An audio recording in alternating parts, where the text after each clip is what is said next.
sa mga panahon ng pangangailangan ngayon, napakadali niyang lapitan tsaka gamitin. Ako po pala si Muhammad Shahin Danan, 26 years old, taga Pasay City. Ako po ay isang virtual assistant na nagtatrabaho sa isang BPO company.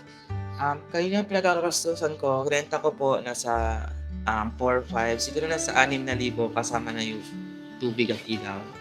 Bilang ako po ay nagta-bed space lang. Napadaan ko po yung mama ko, tsaka yung dalawa kong kapatid na nag-aaral pa. Nung araw po na yon, nagkulang po kasi ako sa pera. Di po siya tumugma sa sahod when may kinakailangan po akong bayaran sa aking tinitirahan. Lumabas po yung ad ni Happy Cash.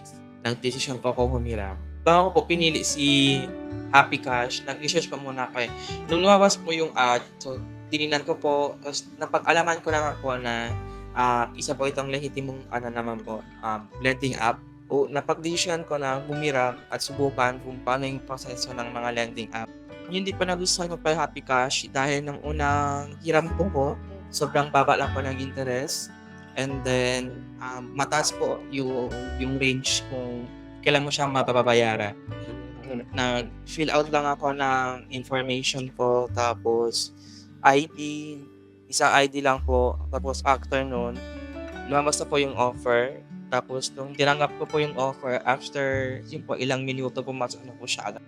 Siguro sa Happy Cash, masasabi ko na sobrang dali niyang gamitin. Sobrang baba ng interest, and then sobrang dali ng proseso.